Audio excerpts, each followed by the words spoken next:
Well, hello there, you beautiful, beautiful, amazing, wonderful people. It's Thursday, baby. It's Thursday. You're looking absolutely amazing, and we've got some meat and potatoes to chomp into today. Video 2 is going to see us looking at a video that has been released. Some of you may have seen it, some of you may have not, that seems to show Erica Kirk, the fake one-eyed crier, indeed applying fake crying to the one eye. So check out that video later on today.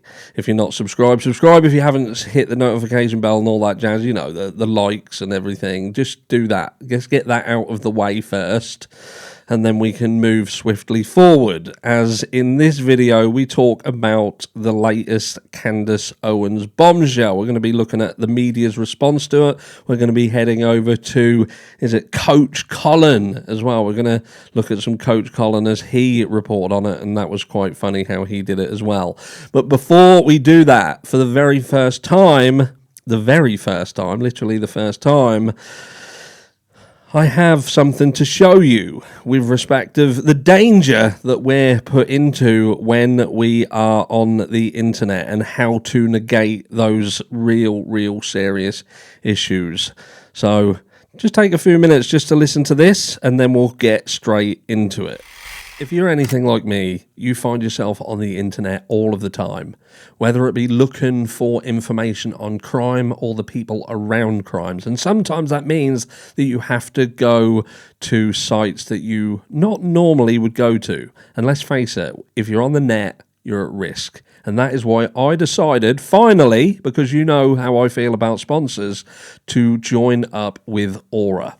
And I did so in this promotion, this paid promotion, that I am hugely against, by the way, so you know if I'm doing it, you've got to listen. And that is because, again, if we're on the internet, we're not safe. And that's as simple as that, and you need to get safe.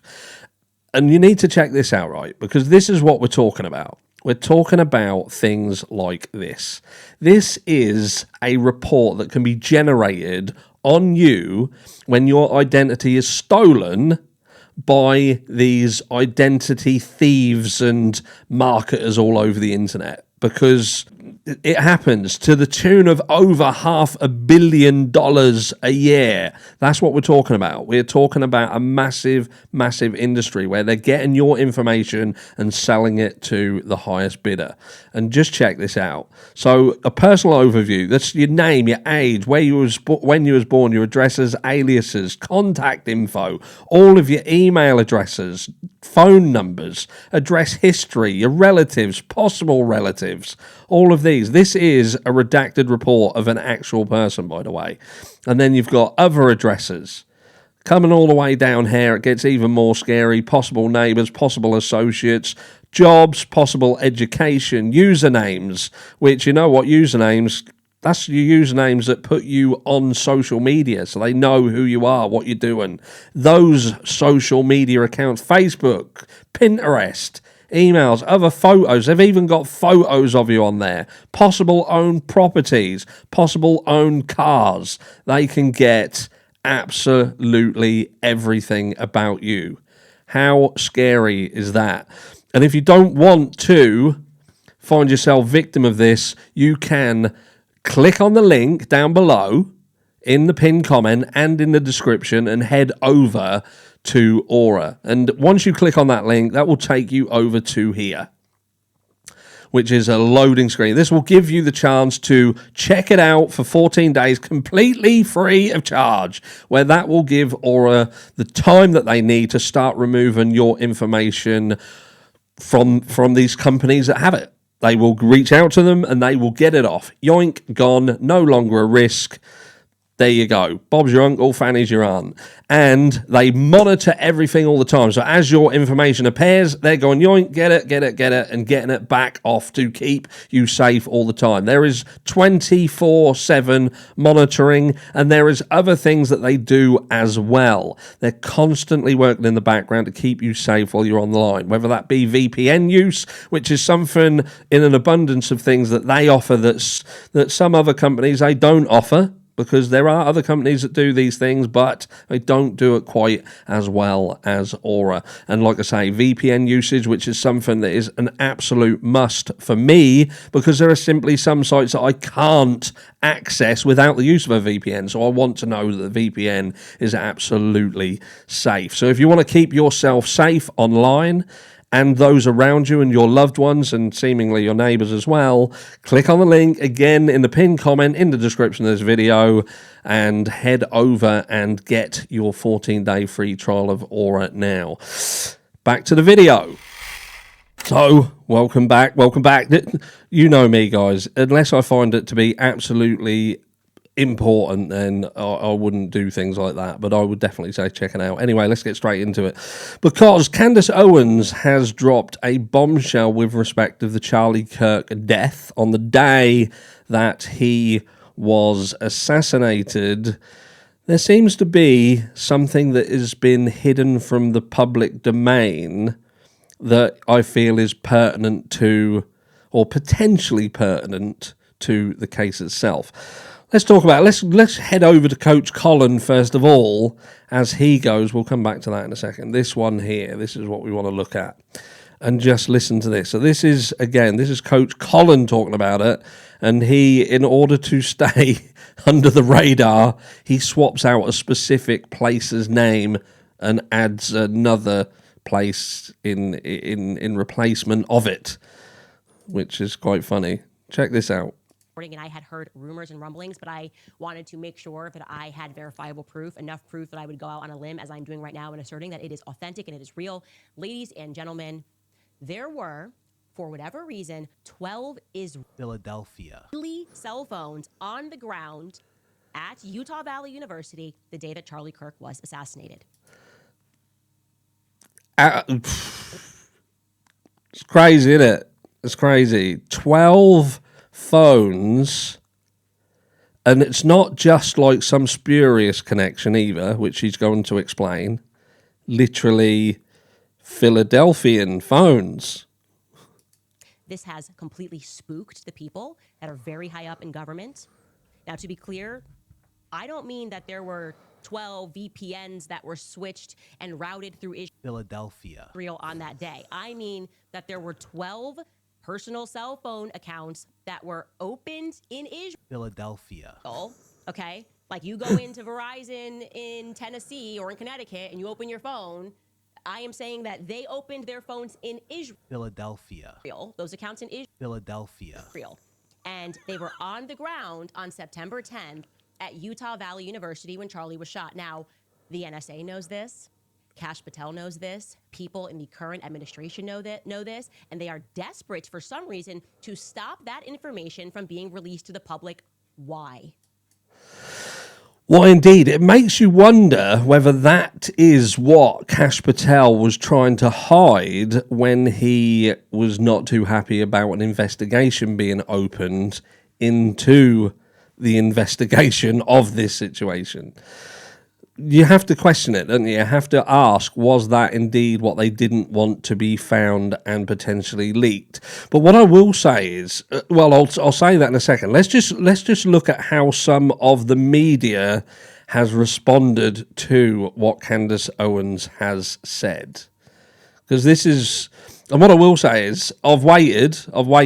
You know, I was starting to doubt that Candace Owens would come out with anything really pertinent, as there was a little bit of a lull. She raised it like she was going to set the world on light, and maybe I was a little bit too hasty in writing off the situation. So for that, I do apologise, because I do feel that this is something that is important, and obviously she's had to do her due diligence. She did say that this information had been made public previously by other people, another account on X, but she wasn't willing to go balls deep into it until she had, of course, verified that the information was factual. which we'll touch on in a second, because it says Candace Owens, who has alleged a federal cover-up of Charlie Kirk's death, has dropped a fresh claim around the assassination. She told her viewers that the FBI has found signals of 12 Philadelphian cell phones around Utah Valley University at the time of Kirk's killing. Owens claims the revelation has spooked Washington as they investigate Kirk's death. According to her, 12 cell phones, which were registered in Philadelphia, were on the ground at Utah Valley University on the afternoon of September 10th when Kirk was shot dead. However, as with most of her claims, she has not provided any evidence to substantiate them, saying only that the NSA and FBI are aware of it.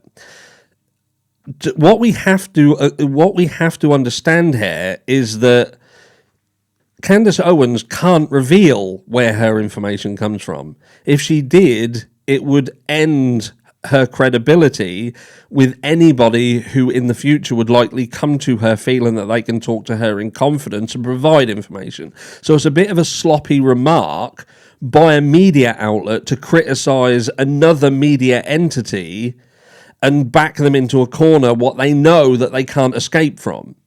Because she can't come out and say, well, this information was given to me by this person. Not only could it potentially put that person at risk, but as aforementioned, it would inevitably lead to her being someone that is not trusted to share information with. So that's a bit of a fucking cop-out. But there we go. It says, let's go back into this. However, as the FBI are aware of it. It says here, this was Shadow of Ezra. Candace Owens drops a bombshell revealing that 12 Philadelphia-linked cell phones were detected at Utah Valley University on the day Charlie Kirk was taken out. It says 22-year-old Tyler Robinson of Utah was identified as the suspect in the fatal shooting of Charlie Kirk. Candace Owens has been at the forefront of conspiracy theories. Makes you laugh, doesn't it? How they're very quick to deem something a conspiracy theory. It isn't a conspiracy theory. Well, generally, the difference between conspiracy theory and fact is just a matter of time. Just a matter of time. Surrounding the death of Charlie Kirk, she has alleged the involvement of Philadelphia in Kirk's death and a cover-up by the federal authorities. Despite there being no evidence, her claims have gone viral, with many falling for them. When it says there's no evidence, is there no evidence, or are you just saying that because people aren't coming out and offering a rebuttal to this, is that in fact the only evidence that you need? The fact that she hasn't been attacked by those attacked is probably the wrong... Any legal ramifications to what she said? You know, we know that she's made claims in the past. She's going through something with Macron and all of that debacle in the background. So she does place herself at risk, and she can be hauled over the coals. But in this, she's coming out and saying things. One of the things that she said regarding the text messages early on, that was deemed to be true, factual, and Turning Point USA, Andrew Colvert, had to come out and say, yeah, look, this was right. This was real. And at the moment, this has obviously gone viral, but nobody at this stage, as of recording this video, has come forward and said anything in form of a rebuttal of any degree. I said she had earlier alleged that Charlie Kirk was experiencing some friction with his Jewish donors and had a meeting with some of them, which was also attended by actor Bill Ackman just before his death. She alleged that the meeting did not end on good terms. Ackman denied the claims. But we know that is factual. From Charlie's own words, we know that was factual. He went on to Megyn Kelly's podcast and spoke about it. She butted in quite a lot and talked over the top of him and prevented him from really being able to speak. But when he eventually spoke, it was very clear that what had been claimed about this Hamptons trip was in fact true. And then the text messages further fed into what he was saying about the loss of a $2 million donation that seemed to be off the back end of that. So to try to claim or make out like there wasn't any friction, there wasn't any problem, is simply untrue. That in itself is a conspiracy theory. It says, among a host of other wild claims. So they're trying to attribute wild claims into the Hamptons trip, friction and loss and problems with donors that we have been shown solid evidence to support. So this is another attempt at mainstream media and other media outlets off of platforms like this and like X to provide the public with information that frames things very, very different than what is actual fact. So you just have to be careful what you trust. But what do you believe? Surrounding this information around these phones, is it pertinent to what happened to Charlie Kirk on that day, or is it just another coincidence that there happens to be that many phones from Philadelphia around Charlie Kirk when he was indeed assassinated? Look, it is what it is. The information is there, and the question becomes, will we ever get to learn? Will we ever really see what the truth is? Will we ever have somebody come forward and do us a solid and say, no, look, this is what happened?